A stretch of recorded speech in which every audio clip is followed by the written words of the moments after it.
जय हिंद दोस्तों, नमस्कार साथियों। मैं अंकित पाटीदार सागर कोचिंग के ऑफिशियल यूट्यूब चैनल पर आप सभी का बहुत बहुत स्वागत करता हूं। दोस्तों, हमने पहला लेक्चर देखा था या पहला वीडियो हमारा आया था जिसमें हम मध्य प्रदेश के सामान्य परिचय की चर्चा कर रहे थे। उसमें हमने मध्य प्रदेश के सामान्य परिचय संबंधित बहुत महत्वपूर्ण तथ्यों पर चर्चा भी की और कुछ तथ्य बाकी थे जिन पर आज के वीडियो में हम लोग चर्चा करेंगे। दोस्तों क्लियर? तो मैंने आप लोगों को फर्स्ट वीडियो में आप लोगों ने देखा होगा कि हम सबसे बात कर रहे थे मध्य प्रदेश के पड़ोसी राज्यों की, कि मध्य प्रदेश को कौन कौन से पड़ोसी राज्य छूते हैं और कौन सा राज्य किस राज्य के साथ या मध्य प्रदेश की सर्वाधिक सीमा बनती है या स्पर्श होती है। दोस्तों ये देख रहे थे। तो मैंने आप लोगों को बताया था कि मध्य प्रदेश को लगभग भारत के 5 राज्य या मध्य प्रदेश को भारत के 5 राज्य स्पर्श करते हैं, छूते हैं, मध्य प्रदेश के साथ दोस्तों सीमा साझा करते हैं, हम बनाते हैं। क्लियर हुआ? जैसे मैंने कहा था उत्तर में क्या है आपका, ठीक उत्तर प्रदेश, मध्य प्रदेश के ठीक उत्तर में क्या आएगा आपका, उत्तर प्रदेश आएगा दोस्तों। वहीं पूर्व में मैंने बात करी थी छत्तीसगढ़ है दोस्तों, क्या है, छत्तीसगढ़ है। वहीं दक्षिण में अगर बात करें तो मध्य प्रदेश के दक्षिण में ठीक महाराष्ट्र आता है, अर्थात मध्य प्रदेश की दक्षिणी सीमा का निर्धारण कौन सा राज्य करता है, तो महाराष्ट्र करता है। वहीं अगर पश्चिम में मैं बात करूं तो गुजरात आ जाएगा आपका, कौन सा आ जाएगा, गुजरात आ जाएगा। वहीं अगर मैं उत्तर और पश्चिम की बात करूं तो आपका राज्य आ जाएगा राजस्थान, क्या आ जाएगा, राजस्थान। अर्थात ये 5 राज्य मध्य प्रदेश को छूते हैं या स्पर्श करते हैं। दोस्तों इनमें हमने ये भी देख लिया था, तो किस राज्य की सर्वाधिक सीमा मध्य प्रदेश को छूती है, तो हमने बात करी थी कि उत्तर प्रदेश राज्य के साथ मध्य प्रदेश की सर्वाधिक सीमा छूती है, स्पर्श करती है।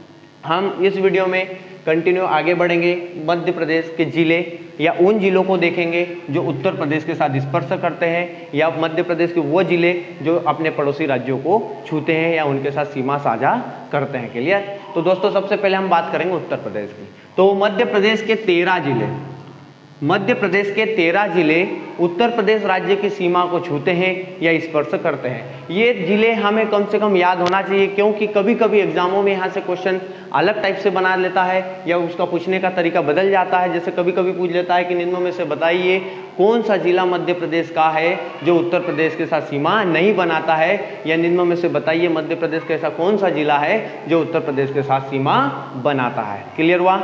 तो इस टाइप से वो क्वेश्चन बनते हैं, तो हमें कम से कम ये जिले याद होना। और आप लोगों से भी निवेदन है कि घर पर एक नक्शा रखें मध्य प्रदेश का या मैप मानचित्र रखें, उसमें मैप में या नक्शे में बार बार उन जिलों को देखते रहे कि कौन कौन से जिले मध्य प्रदेश के उत्तर प्रदेश के साथ सीमा बनाते हैं। दोस्तों तो क्लियर, हमने बात करी कि मध्य प्रदेश के 13 जिले जो उत्तर प्रदेश को छूते हैं, उन 13 जिलों को हम क्रमबद्ध तरीके से अगर देखना चाहें तो भी देख सकते हैं हम दोस्तों। तो सबसे पहला जिला आएगा आपका मुरैना, मध्य प्रदेश का सबसे उत्तरी जिला भी कह सकते हैं। मध्य प्रदेश के सर्वाधिक उत्तरी में या उत्तर में स्थित जिला कौन सा है, तो मुरैना। क्लियर? तो सबसे पहला जिला मुरैना, मुरैना के बाद भिंड दोस्तों, कौन सा आएगा, भिंड आएगा। भिंड के बाद में आपका कौन सा आएगा, दतिया आएगा दोस्तों, यहाँ पर दतिया स्थित है। दतिया के बाद में आपका कौन सा आ जाएगा, अशोकनगर आ जाएगा दोस्तों, कौन सा जिला आ जाएगा, अशोकनगर। तो लिखते भी चलते हैं दोस्तों। तो उत्तर प्रदेश को छूने वाले, यहीं पर लिख देता हूँ, उत्तर प्रदेश को छूने वाले 13 जिले निम्न है। पहले हम बात करेंगे, सबसे पहला कौन सा आएगा, मुरैना। सबसे पहला जिला कौन सा आएगा, मुरैना। दूसरा जिला कौन सा आएगा दोस्तों, तो भिंड, कौन सा आएगा, भिंड। तीसरा जिले की अगर मैं बात करूं तो तीसरा जिला कौन सा आ जाएगा, भिंड के आगे बढ़ेंगे तो आपका आ जाएगा दोस्तों दतिया, कौन सा आ जाएगा, दतिया आ जाएगा। दतिया से आगे बढ़ेंगे तो कौन सा आ जाएगा दोस्तों, आपका अशोकनगर आ जाएगा, कौन सा आ जाएगा, अशोकनगर आ जाएगा। अशोकनगर से आगे बढ़ेंगे तो यहाँ पर कौन सा आ जाता है, सागर है आपका, कौन सा आ जाएगा, सागर। सागर से आगे बढ़ूंगा मैं तो आपका आ जाता है टीकमगढ़, कौन सा आ जाएगा दोस्तों, टीकमगढ़। टीकमगढ़ के आगे बढ़ेंगे तो टीकमगढ़ से अभी वर्तमान में एक नया जिला बना है जिसका नाम है निवाड़ी, कौन सा दोस्तों, निवाड़ी है, जो मध्य प्रदेश का 52वां जिला भी है। क्लियर? इधर आगे बढ़ेंगे तो यहाँ पर आपका कौन सा आ जाता है, छतरपुर आ जाता है दोस्तों, छतरपुर। छतरपुर से आगे बढ़ेंगे तो आपका आ जाएगा पन्ना, कौन सा आ जाएगा, पन्ना। क्लियर हुआ? पन्ना से आगे बढ़ेंगे तो सतना, और आगे बढ़ेंगे तो रीवा। रीवा के बाद में आपका कौन सा आ जाएगा दोस्तों, सिंगरौली, कौन सा आ जाएगा, सिंगरौली। अर्थात ये 13 जिले जो मध्य प्रदेश के उत्तर प्रदेश के साथ साझा या सीमा का निर्धारण करते हैं या सीमा बनाते हैं। एक बार और रिपीट कर लेते, कौन कौन से हैं, मुरैना, भिंड, दतिया, अशोकनगर, सागर, टीकमगढ़, निवाड़ी, छतरपुर, पन्ना, सतना, रीवा और सिंगरौली, ये 13 जिले हैं जो मध्य प्रदेश के उत्तर प्रदेश के साथ सीमा बनाते हैं दोस्तों। समझ में आप लोगों को आ रहा होगा, क्लियर। अगले राज्य की हम बात करते हैं दोस्तों, तो अगला राज्य हमारा आएगा छत्तीसगढ़ के क्रमबद्ध तरीके से देखते चलते हैं। तो छत्तीसगढ़ राज्य को मध्य प्रदेश के कितने जिले छूते हैं, तो आप लोगों को पता होगा कि छत्तीसगढ़ को मध्य प्रदेश के 13 जिले छूते हैं, स्पर्श करते हैं, सीमा बनाते हैं। कितने जिले? 6 जिले, क्लियर हुआ। सॉरी, कितने जिले आएंगे? 6 जिले। उन 6 जिलों के नाम क्रमबद्ध तरीके से लिख लेते हैं। ये वो 6 जिले हैं मध्य प्रदेश के जो छत्तीसगढ़ के साथ सीमा बनाते हैं, साझा करते हैं। इनमें सबसे पहले मैं बात करूं तो सिंगरौली, कौन सा आएगा? सिंगरौली, क्लियर। दोस्तों एक बात जरूर याद रखना कि सीधी केवल छत्तीसगढ़ के साथ सीमा बनाता है या साझा करता है। बहुत जगह आप लोगों को बताया गया होगा कि सीधी की सीमा किसको छूती है? उत्तर प्रदेश को भी छूती है, स्पर्श करती है, पर ऐसा बिल्कुल नहीं है, क्लियर हुआ। तो आपका कौन सा आएगा? पहला सिंगरौली, दूसरा सीधी, सीधी से आगे बढ़ेंगे तो आप लोगों का अनूपपुर, उसके आगे बढ़ेंगे शहडोल, शहडोल से आगे बढ़ेंगे तो आप लोगों का डिंडोरी, कौन सा आएगा दोस्तों? डिंडोरी, और अगला होगा आपका बालाघाट। कौन सा होगा? बालाघाट। अर्थात सिंगरौली, सीधी, अनूपपुर, शहडोल, डिंडोरी और बालाघाट। अर्थात बालाघाट आपका यहाँ पर है और बालाघाट के जस्ट उत्तर में क्या है? आपका डिंडोरी है। अर्थात ये 6 जिले हैं मध्य प्रदेश के जो छत्तीसगढ़ के साथ सीमा बनाते हैं या सीमा का निर्धारण करते हैं दोस्तों, क्लियर। अगले राज्य की बात करेंगे तो अब महाराष्ट्र आएगा। मध्य प्रदेश के 9 जिले, आप लोगों को मैंने पिछले लेक्चर में भी बताया था या पिछले वीडियो में भी था कि मध्य प्रदेश के कितने जिले? 9 जिले किसको स्पर्श करते हैं, छूते हैं? तो 9 जिले मध्य प्रदेश के महाराष्ट्र के साथ सीमा बनाते हैं या सीमा का निर्धारण करते हैं, क्लियर। तो 9 जिलों में देखेंगे तो आपका एक आएगा बालाघाट। अर्थात बालाघाट ऐसा जिला है जो आपका छत्तीसगढ़ के साथ सीमा भी बनाता है और महाराष्ट्र के साथ भी सीमा साझा करता है, क्लियर। आगे बढ़ेंगे तो सिवनी, सिवनी के बाद में आपका छिंदवाड़ा, छिंदवाड़ा के बाद में दोस्तों आएगा आपका बैतूल, क्या आएगा? बैतूल, क्लियर। बालाघाट, सिवनी, छिंदवाड़ा, बैतूल, बैतूल के बाद में आगे बढ़ेंगे तो आप लोगों का आ जाएगा बुरहानपुर, बुरहानपुर आ जाएगा दोस्तों, क्लियर। जैसे ही आगे बढ़ेंगे बुरहानपुर से तो आपका आ जाएगा खंडवा, क्या आ जाएगा? खंडवा। खंडवा से आगे बढ़ेंगे तो आपका खरगोन आएगा, खरगोन के बाद में आगे बढ़ेंगे तो बड़वानी, बड़वानी से आगे बढ़ेंगे तो आपका दोस्तों आ जाएगा अलीराजपुर, क्या आ जाएगा? अलीराजपुर। अर्थात मध्य प्रदेश के 9 जिले महाराष्ट्र के साथ सीमा साझा करते हैं या सीमा बनाते हैं।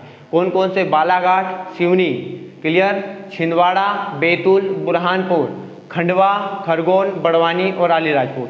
ये 9 जिले ऐसे हैं जो महाराष्ट्र के साथ सीमा बनाते हैं, साझा करते हैं, क्लियर। आगे बात करेंगे हम गुजरात की। तो दोस्तों उस दिन भी मैंने कहा था कि गुजरात को मध्य प्रदेश के केवल 2 जिले छूते हैं या स्पर्श करते हैं। उन 2 जिलों में से आपके हैं एक झाबुआ और दूसरा है आपका अलीराजपुर, क्लियर। यहाँ पर मैंने एक चीज और बताई थी कि मध्य प्रदेश की सर्वाधिक सीमा किस राज्य को छूती है, स्पर्श करती है? तो आपको याद रखना है कि मध्य प्रदेश सर्वाधिक, सबसे कम सीमा किस राज्य के साथ बनाता है? गुजरात। और सर्वाधिक सीमा किस राज्य के साथ बनाता है? तो उत्तर प्रदेश के साथ बनाता है, क्लियर हुआ। तो न्यूनतम किसके साथ सीमा साझा होती है मध्य प्रदेश की? गुजरात। और गुजरात को कितने मध्य प्रदेश के जिले छूते हैं? तो 2 जिले कौन कौन से हैं? एक आपका दोस्तों है झाबुआ और एक आपका है अलीराजपुर, क्लियर। एक झाबुआ और एक अलीराजपुर। अर्थात अलीराजपुर ऐसा जिला है जो महाराष्ट्र और गुजरात दोनों के साथ सीमा साझा करता था। हमने एक जिला और देखा था जिसका नाम था बालाघाट। बालाघाट ऐसा जिला है जो आपका छत्तीसगढ़ और महाराष्ट्र दोनों के साथ सीमा साझा करता था। सभी राज्यों को देखेंगे। अगले बात करते हैं राजस्थान। राजस्थान को मध्य प्रदेश के कितने जिले छूते हैं, स्पर्श करते हैं? तो 10 जिले। कितने जिले? 10 जिले। वहीं छत्तीसगढ़ को 6 जिले, वहीं महाराष्ट्र को 9 जिले और गुजरात को कितने जिले दोस्तों? तो 2 जिले, क्लियर हुआ। अब 10 जिलों की हम बात करेंगे जो राजस्थान के साथ सीमा बनाते हैं। सबसे पहला होगा आपका झाबुआ। कौन सा होगा? झाबुआ, क्लियर। झाबुआ से आगे बढ़ेंगे तो आपका आ जाएगा रतलाम, क्या आ जाएगा दोस्तों? रतलाम, क्लियर हुआ।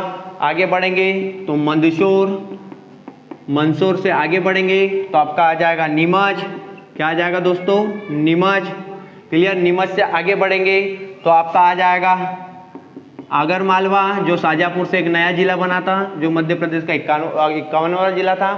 आगर मालवा से जैसे ही आगे बढ़ेंगे तो आपका आ जाएगा राजगढ़। राजगढ़ से जैसे ही आगे बढ़ेंगे तो आपका आ जाएगा गुना। क्लियर हुआ। गुना के बाद में शिवपुरी, शिवपुरी के बाद में आप लोगों का आएगा श्योपुर, और श्योपुर के बाद में आप लोगों का आएगा मुरैना। अर्थात ये 10 जिले किसके साथ सीमा बनाते हैं? मध्य प्रदेश के राजस्थान के साथ सीमा बनाते हैं। पहला आपका झाबुआ आएगा, फिर आपका रतलाम आएगा, फिर आपका मंदसौर आएगा, नीमच आएगा, आगर मालवा आएगा। नीमच यहाँ पर है आप लोगों का, मंदसौर यहाँ पर है जस्ट। क्लियर हुआ। तो देख लेना आगर मालवा, आगर मालवा के बाद में राजगढ़, राजगढ़ के बाद में गुना, शिवपुरी, श्योपुर और मुरैना। क्लियर हुआ। तो ये मध्य प्रदेश के हम उन जिलों की चर्चा कर रहे हैं जो उसके पड़ोसी राज्यों को छूते हैं, स्पर्श करते हैं, उनके साथ सीमा बनाते हैं। क्लियर हुआ। अब इन्हीं में थोड़ा सा और डीप में चलते हैं या और अध्ययन करते हैं। महत्वपूर्ण तथ्य 2-4, जैसे मैंने अभी आपको कहा था कि कभी कभी वो ये भी पूछ लेता है कि मध्य प्रदेश का ऐसा कौन सा जिला है जो उत्तर प्रदेश और छत्तीसगढ़ दोनों के साथ सीमा साझा करता है। तो दोस्तों आपको याद होना चाहिए कि मध्य प्रदेश का एकमात्र जिला सिंगरौली है। क्लियर हुआ। या यहाँ पर मैं बना देता हूँ। क्लियर। सिंगरौली ऐसा जिला है जो आपका यूपी प्लस सीजी छत्तीसगढ़ दोनों के साथ सीमा साझा करता है या सीमा बनाता है। क्लियर हुआ। इसके आगे बढ़ेंगे तो बालाघाट की बात करेंगे। बालाघाट ऐसा जिला है जो आपका सीजी प्लस एमएच महाराष्ट्र दोनों के साथ सीमा बनाता है या सीमा साझा करता है दोस्तों। क्लियर हुआ। इसके बाद मैं आगे बात करूंगा आप लोगों की, तो अलीराजपुर आ जाएगा। क्या आ जाएगा? अलीराजपुर। तो अलीराजपुर में याद रखना है आप लोगों को, अलीराजपुर ऐसा एकमात्र मध्य प्रदेश का जिला है जो महाराष्ट्र और गुजरात, क्लियर, अर्थात एमएच प्लस गुजरात दोनों राज्यों के साथ सीमा साझा करता है। क्लियर। आगे बढ़ेंगे तो उसके बाद झाबुआ की मैं बात करूं तो झाबुआ ऐसा जिला है जो गुजरात प्लस राजस्थान दोनों के साथ सीमा का निर्धारण करता है या सीमा बनाता है। क्लियर हुआ। दोस्तों अभी तक हमने 4 जिले देख लिए हैं। पहला हमने देखा सिंगरौली, अर्थात सिंगरौली यहाँ पर स्थित है। सिंगरौली को इधर से उत्तर से कौन की सीमा लगती है? उत्तर प्रदेश की लगती है। और आपका दक्षिण से कौन इसके साथ सीमा बनाता है? छत्तीसगढ़। क्लियर। बालाघाट, बालाघाट को मध्य प्रदेश के छत्तीसगढ़, क्लियर, और आपका महाराष्ट्र, ये दोनों राज्यों के साथ सीमा कौन बनाता है? बालाघाट जिला बनाता है। अलीराजपुर, अलीराजपुर किन दो राज्यों के साथ लगा हुआ है? तो याद रखना है गुजरात और महाराष्ट्र। उसके बाद हम बात करेंगे झाबुआ, तो झाबुआ यहाँ पर स्थित है, तो इधर कौन सा आ जाएगा? राजस्थान, और ये कौन सा आ जाएगा? आपका गुजरात आ जाएगा दोस्तों। क्लियर। आगे बढ़ते हैं तो राजस्थान और उत्तर प्रदेश को देख लेते हैं। तो राजस्थान उत्तर प्रदेश को एक तो मुरैना आ जाएगा आप लोगों का, कौन सा आ जाएगा? मुरैना। क्लियर। तो यहाँ पर लिख देता हूँ मुरैना, ये आ जाएगा आपका राजस्थान प्लस यूपी। कौन सा आ जाएगा? Rajasthan plus UP. और ठीक है दोस्तों, एक जिला कौन सा आ जाएगा? मुरैना। तो याद रखना है मुरैना एकमात्र ऐसा जिला है जो राजस्थान और उत्तर प्रदेश दोनों के साथ सीमा बनाता है। सिंगरौली उत्तर प्रदेश और छत्तीसगढ़ दोनों के साथ सीमा बनाता है। बालाघाट छत्तीसगढ़ और महाराष्ट्र दोनों के साथ सीमा बनाता है। अलीराजपुर महाराष्ट्र और गुजरात के साथ सीमा बनाता है। वहीं झाबुआ गुजरात और राजस्थान के साथ सीमा बनाता है। तो ये थोड़ा सा हमने एग्जाम में क्या है कि ऑनलाइन एग्जाम या ऑनलाइन पैटर्न पर जो आपकी एग्जाम हुई है उसमें अनेक सेटों में आपका पेपर बनता है, तो इस टाइप के क्वेश्चन भी मिले हैं, आते हैं और कंटिन्यू आते रहेंगे। क्लियर हुआ। तो आपको थोड़ा सा ये चीजें याद करनी चाहिए या समझनी चाहिए। क्लियर हुआ। तो ये हमारा, या हमने बात करी मध्य प्रदेश के उन जिलों की जो अपने पड़ोसी राज्यों के साथ सीमा साझा करते थे या सीमा का निर्धारण करते थे। क्लियर हुआ। अब दूसरी बात हम करेंगे कर्क रेखा की, या मैंने मध्य प्रदेश की अवस्थिति में आप लोगों को पढ़ाया था कि मध्य प्रदेश अक्षांश की दृष्टि से उत्तरी गोलार्ध और देशांतर की दृष्टि से पूर्वी गोलार्ध में स्थित है। क्लियर हुआ। उन्हीं में थोड़ा सा हमारी एक चीज बच गई थी जिसका नाम है आप लोगों का अक्षांश 23.5 डिग्री उत्तरी अक्षांश रेखा, जिसको हम सामान्य भाषा में कहते हैं कर्क रेखा। क्या कहते हैं दोस्तों? कर्क रेखा कहते हैं। तो याद रखना, आप लोगों को पता होगा कर्क रेखा 0 डिग्री के ठीक 23.5 डिग्री उत्तर में खींची गई है, पश्चिम से पूर्व की ओर। क्लियर। उसी को हम क्या कहते हैं? कर्क रेखा या 23.5 डिग्री उत्तरी अक्षांश रेखा कहते हैं। क्लियर। कर्क रेखा आप लोगों ने देखा होगा कि एशिया महाद्वीप में ये लगभग 8 देशों से होकर गुजरती है। उन्हीं 8 देशों में से एक देश है आपका भारत, अर्थात ये रेखा भारत से भी होकर गुजरती है और ये भारत के 8 राज्यों से होकर गुजरती है। क्लियर हुआ? तो कर्क रेखा भारत के कितने राज्यों से होकर गुजरती है? 8। उन 8 राज्यों में से क्लियर मैं बात करूं तो ये रेखा मध्य प्रदेश के बीचों बीच से गुजरती है, अर्थात ये रेखा कर्क रेखा में बात करूं तो मध्य प्रदेश के 14 जिलों से होकर गुजरती है। कितने जिलों से होकर गुजरती है दोस्तों? 14 जिलों से होकर गुजरती है। क्लियर? तो करीबन हमें ये 14 जिले याद होना चाहिए। कभी कभी यहाँ से भी ऐसा पूछा जाता है कि निम्न में से बताइए मध्य प्रदेश का ऐसा कौन सा जिला है जहां से कर्क रेखा होकर नहीं गुजरती है। क्लियर? तो कम से कम हमें याद होना। तो हम सबसे पहले इधर बात करेंगे शहडोल। क्लियर? सबसे पहले कहां से गुजरती है? तो मैं यहाँ क्रमबद्ध तरीके से लिखते जाता हूं, शहडोल, फिर उसके बाद में उमरिया, उमरिया से जैसे ही आगे बढ़ेंगे तो आपका कटनी, कटनी के बाद में आ जाएगा दोस्तों जबलपुर। क्या आ जाएगा? जबलपुर। उसके आगे जैसे हम बढ़ेंगे तो सागर। क्लियर? उसके आगे बढ़ेंगे तो दमोह, दमोह से जैसे ही आगे बढ़ेंगे तो पंजाब संभाग या जो मध्य प्रदेश का भोपाल संभाग है, भोपाल संभाग के 5 जिलों से होकर गुजरती है। क्लियर? तो आपका आ जाएगा विदिशा, रायसेन, सीहोर, भोपाल, राजगढ़। क्लियर हुआ? ये 5 जिलों से होकर गुजरती है। इसके बाद में बात करूं तो आपका आ जाएगा उज्जैन, शाजापुर। दोस्तों याद रखना शाजापुर से गुजरती है। कहां से? शाजापुर से। क्लियर हुआ? और इसके बाद में आपका आ जाएगा रतलाम। क्या आ जाएगा आपका? रतलाम। अर्थात इन 14 जिलों से कर्क रेखा या 23.5 डिग्री उत्तरी अक्षांश रेखा होकर गुजरती है। क्लियर हुआ?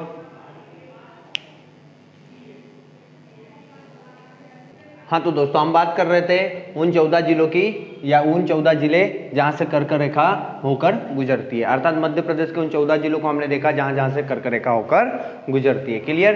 तो आपको ये क्रमबद्ध तरीके से, कहीं ना क्रमबद्ध तरीके से नहीं भी तो लगभग आपको 14 जिलों के नाम तो याद होना ही चाहिए कि इन जिलों से होकर गुजरती है। क्लियर? आगे हम बात करेंगे 82.5 डिग्री या 82.5 डिग्री पूर्वी देशांतर रेखा की, या जिसको हम कहते हैं भारतीय मानक समय रेखा। किसकी बात करेंगे? 82.5 डिग्री पूर्वी देशांतर रेखा की, या इसी को हम कहते हैं भारतीय मानक समय रेखा दोस्तों। क्लियर?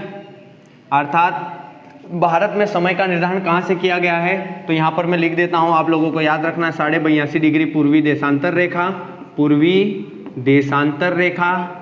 क्लियर? या इसी को हम कह देते हैं भारतीय मानक समय रेखा। क्या कहते हैं? भारतीय मानक समय रेखा। क्लियर? तो ये देखना है कि ये कहां से होकर गुजरती। क्लियर? तो ये रेखा याद रखना भारत के 5 राज्यों से होकर गुजरती है। दोस्तों भारत के कितने राज्यों से होकर गुजरती है? 5 राज्यों के हो से या 5 राज्यों से होकर गुजरती है। क्लियर? तो ये मध्य प्रदेश से भी होकर गुजरती है। उन 5 राज्यों में एक राज्य आपका मध्य प्रदेश है जहां से ये 82.5 डिग्री पूर्वी देशांतर रेखा होकर गुजरती है। क्लियर? तो मध्य प्रदेश के केवल ये एकमात्र जिले अर्थात सिंगरौली, कहां से दोस्तों? तो याद रखना सिंगरौली 82.5 डिग्री पूर्वी देशांतर रेखा, ये आपको पूछ ले कि भारतीय मानक समय रेखा। क्लियर? कहां से होकर मध्य प्रदेश के किस जिले से होकर गुजरती है? तो उसका नाम है आपका सिंगरौली। कहां से होकर गुजरती है? केवल मध्य प्रदेश के एकमात्र जिले जिसका नाम है सिंगरौली से होकर यह गुजरती है। क्लियर हुआ? तो थोड़ी सी इसकी भी चर्चा कर ली हम लोगों ने। आगे बढ़ते हैं हम लोग। तो ये आपका भारतीय मानक समय रेखा है। दोस्तों आप लोग हमेशा एक लाइन पढ़ते रहते होंगे या कभी भी बुकों में सुना होगा या कहीं भी देखा होगा कि मध्य प्रदेश का सर्वाधिक पूर्वी बिंदु, क्लियर, मध्य प्रदेश का सर्वाधिक पूर्वी बिंदु जिसका नाम है सिंगरौली, और मध्य प्रदेश का सर्वाधिक पश्चिमी बिंदु जिसका नाम है आप लोगों का अलीराजपुर। क्या है आपका सर्वाधिक पश्चिमी बिंदु? अलीराजपुर। और दोस्तों सर्वाधिक पूर्वी बिंदु क्या है आपका? तो सिंगरौली। क्या है? सिंगरौली। क्लियर हुआ? आप लोगों ने कई बार सुना है कि मध्य प्रदेश के सर्वाधिक पश्चिमी बिंदु अलीराजपुर और सर्वाधिक पूर्वी बिंदु सिंगरौली के मध्य समय में 34 मिनट, कितने मिनट का दोस्तों? 34 मिनट का अंतर होता है। कितने मिनट का अंतर होता है? 34 मिनट का अंतर होता है। क्लियर? ऐसा क्यों होता है थोड़ा सा ये देख लें। क्लियर हुआ? तो आप लोगों को पता होगा क्लियर। मध्य प्रदेश से जितनी भी देशांतर रेखा होकर गुजरती है लगभग मैंने उस दिन भी आपको आंकड़ा गिनवाया था कि माइनस करके आप बता सकते हो कि मध्य प्रदेश का जब अक्षांशीय और देशांतरी विस्तार बता रहा था, अर्थात पिछले वीडियो में आप देख सकते हो, उसमें मैंने आपको स्पष्ट बताया है कि मध्य प्रदेश से कितनी देशांतर रेखाएं होकर गुजरती है, 8 दोस्तों। क्लियर। मैंने उस दिन ये भी बताया था कि पृथ्वी गोल है, अर्थात कोई भी गोल वस्तु होगा तो उसका संपूर्ण कोण कितने डिग्री का होगा, 360 डिग्री का होगा।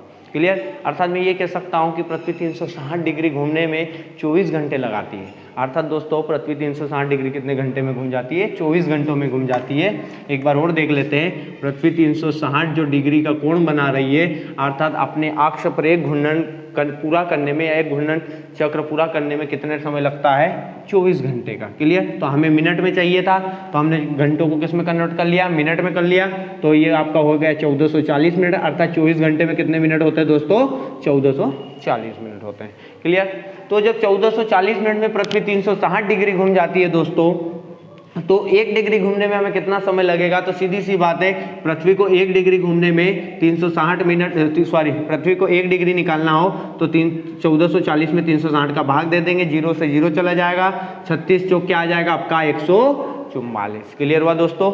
अर्थात जब पृथ्वी 360 डिग्री घूमने में कितना समय ले रही है, 1440 मिनट अपने अक्ष पर एक घूर्णन पूरा करने में, तो 1 डिग्री में कितना समय लेगी, तो 4 मिनट का दोस्तों। कितने मिनट का, 4 मिनट का। तो उसी प्रकार एक देशांतर से दूसरे देशांतर पर जाएंगे तो समय में अंतर 4 मिनट का आएगा। क्लियर। तो 8 जब देशांतर हम क्रॉस करेंगे तो समय में कितना आएगा, तो 8 चौक 32। क्लियर हुआ। और जब मध्य प्रदेश का देशांतरी विस्तार पढ़ाया था तो उसमें आपको बताया था कि कुछ पॉइंट में होता है, इस कारण ये टोटल आपका कितना हो जाता है, 34 मिनट। कितना हो जाता है, तो 34 मिनट। क्लियर हुआ दोस्तों। तो ये आपको फैक्ट याद रखना है कि मध्य प्रदेश के सर्वाधिक पूर्वी और सर्वाधिक पश्चिमी बिंदु के मध्य समय में अंतर कितना आता है, 34 मिनट का आता है। अर्थात मैं ये कह सकता हूं कि सूर्य अगर यहाँ 5 बजे उदय होता है पूर्व में, तो यहाँ कब दिखाई देगा, 5:34 में उसकी किरणें गिरेगी। क्लियर हुआ। तो एक फैक्ट ये था, हमने चर्चा की है। क्लियर दोस्तों। आगे बात करेंगे मध्य प्रदेश के उत्तर से दक्षिण और पूर्व से पश्चिम की लंबाई चौड़ाई की बात करेंगे। क्लियर। तो हम देखते हैं कि मध्य प्रदेश उत्तर से दक्षिण और पूर्व से पश्चिम कितना फैला हुआ है, कितना लंबा चौड़ा है। क्लियर। तो मध्य प्रदेश में अगर पूर्व से पश्चिम की देखूं तो मध्य प्रदेश पूर्व से पश्चिम की ओर कितने किलोमीटर में फैला हुआ है, 870 किलोमीटर में दोस्तों। कितने किलोमीटर में, तो आप बता देना, 870 किलोमीटर में। क्लियर। अर्थात मध्य प्रदेश की पूर्व से पश्चिम की चौड़ाई कितनी है, 870 किलोमीटर है। वहीं मैं अगर बात करूं तो उत्तर से दक्षिण, क्लियर हुआ, कि आप लोगों को पूछ ले लंबाई कितनी है, तो दोस्तों बता देना 605 किलोमीटर। कितना, 605 किलोमीटर। क्लियर। आपको याद रखना है, पूछ ले कि मध्य प्रदेश पूर्व से पश्चिम में कितनी लंबाई रखता है या पूर्व से पश्चिम की कितनी लंबाई है, तो 870। कितना, 870। अर्थात दिमाग में ये आंकड़ा रखना है कि मध्य प्रदेश उत्तर से दक्षिण की बजाय पूर्व से पश्चिम में ज्यादा लंबा है। क्लियर हुआ। और उत्तर से दक्षिण की कितनी है, 605 किलोमीटर है दोस्तों। क्लियर। अगली हम बात करेंगे इसी में, ये तो हमने देख लिया। अब मध्य प्रदेश का सर्वाधिक उत्तरी, पूर्वी, पश्चिमी और दक्षिणी बिंदु की हम चर्चा करेंगे। क्लियर। तो मध्य प्रदेश का सर्वाधिक उत्तरी बिंदु की आप बात कर लो या आपको पूछ ले कि कौन सा आएगा, तो दोस्तों बता देना मुरैना। अर्थात मध्य प्रदेश का सर्वाधिक उत्तरी बिंदु कौन सा आएगा, आपका मुरैना आएगा दोस्तों। क्या आएगा, मुरैना। आपका सर्वाधिक पूर्वी बिंदु की बात कर ले तो अभी मैंने बताया था आपको कौन सा है मध्य प्रदेश का सर्वाधिक पूर्वी बिंदु दोस्तों, सिंगरौली। क्या आएगा, सिंगरौली। क्लियर। वहीं अगर मैं सर्वाधिक दक्षिणतम बिंदु की बात कर लूं तो कौन सा आ जाएगा दोस्तों, बुरहानपुर। क्या आ जाएगा आपका, बुरहानपुर। क्लियर हुआ। अर्थात मध्य प्रदेश का सर्वाधिक दक्षिणतम बिंदु कौन सा है, बुरहानपुर।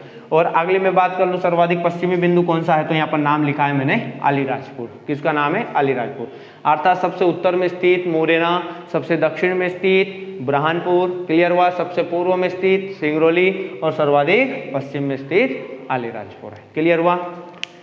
ये मध्य प्रदेश के सामान्य परिचय के अंतर्गत हमने बहुत सारे फैक्ट या महत्वपूर्ण तथ्यों की चर्चा की दोस्तों। क्लियर। मध्य प्रदेश का अवस्थिति के बारे में देखा, उपनामों पर चर्चा की, उसके अलावा हमने कर्क रेखा कहाँ से गुजरती है ये देखा, इसके अलावा 82.5 डिग्री या भारतीय मानक समय रेखा कहाँ से गुजरती है उन पर चर्चा की। मध्य प्रदेश के कौन कौन से जिले पड़ोसी राज्यों को छूते हैं, मध्य प्रदेश किस पड़ोसी राज्य के साथ सर्वाधिक सीमा बनाता है, मध्य प्रदेश की उत्तर से दक्षिण, पूर्व से पश्चिम में लंबाई चौड़ाई कितनी है। क्लियर हुआ। और मध्य प्रदेश का सर्वाधिक उत्तरी, पूर्वी, दक्षिणी और आप लोगों का पश्चिमी बिंदु कौन सा है, इनके बारे में भी हमने विस्तृत चर्चा की है। आगे बढ़ते हैं। अब हम बात करेंगे मध्य प्रदेश के राज्य के पशु पक्षी वृक्ष वगैरह जो भी है अपना राज्य के चिन्ह वगैरह जिनको भी अपनाया गया है उनसे संबंधित हम लोग चर्चा करेंगे। क्लियर। तो दोस्तों आप लोगों को मध्य प्रदेश के राज्य के चिन्ह की बात करूं तो आप लोगों को पता है एक चक्र है या एक वृत्त है। क्लियर। वृत्त के चारों ओर एक बड़ा वृत्त है। क्लियर। इनके बीच में यहाँ पर ऊपर सत्यमेव जयते लिखा गया है। क्लियर। सॉरी, ऊपर मध्य प्रदेश शासन लिखा गया है और नीचे क्या लिखा गया आपका सत्यमेव जयते अंकित उत्कीर्ण करवाया गया। क्लियर। एक साइड गेहूं और एक साइड धान की बाली बनवाई गई है। क्लियर। इसमें चारों ओर बाहर की ओर चारों और चक्र दर्शाए गए हैं या स्तूपों को दर्शाया गया है। क्लियर। अगर इसके में बीच में जो छोटा व्रत था उसके में बीचों बीच की अगर मैं बात करूं तो इसमें आप लोगों को पता होगा अशोक के सारनाथ की सिंह स्तूप की आकृति को लिया गया है और सिंह आकृति स्तूप के ठीक पीछे आपका बरगद का वृक्ष दिखाई देगा और बरगद के वृक्ष के ऊपर जस्ट आपका जो मध्य प्रदेश का राज्य के वृक्ष है बरगद वो दिखाई देगा और उसके जस्ट ऊपर आपको अशोक का सिंह स्तंभ दिखाई देगा। क्लियर हुआ। तो ये राज्य के चिन्ह था, आप लोगों ने सभी ने देखा होगा, कई बार देखा होगा, कई बुकों में आता है। क्लियर हुआ। तो देख भी लिया होगा आप लोगों ने, कोई दिक्कत नहीं। क्लियर। अगली मैं बात करूंगा मध्य प्रदेश के राजकीय पशु की। तो दोस्तों यहीं पर मैं चर्चा करता हूं मध्य प्रदेश का राजकीय पशु कौन सा है, कोई बताएगा तो दोस्तों कमेंट बॉक्स में जो भी बताना चाहे वो कमेंट कर सकता है। तो मध्य प्रदेश का राजकीय पशु है बारहसिंगा। कौन सा है? बारहसिंगा दोस्तों। क्लियर। ये एक हिरण की बेडरी प्रजाति का है। किसकी प्रजाति का है? तो याद रखना ये हिरण की बेडरी प्रजाति का, हिरण की बेडरी प्रजाति का है जीव है। क्लियर हुआ। इसके 12 सिंग होते हैं इसलिए इसे क्या कहा जाता है? बारहसिंगा कहा जाता है। क्लियर। तो मध्य प्रदेश का राजकीय पशु क्या है? बारहसिंगा है। यह हिरण की बेडरी प्रजाति का है। क्या है? बेडरी प्रजाति का है। क्लियर हुआ।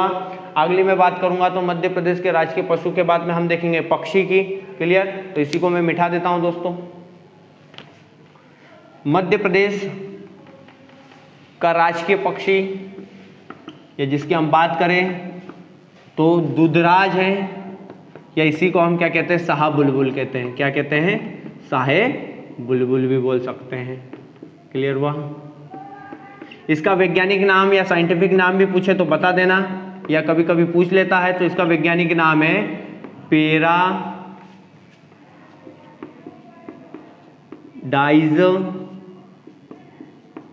Fly catcher. क्या है दोस्तों?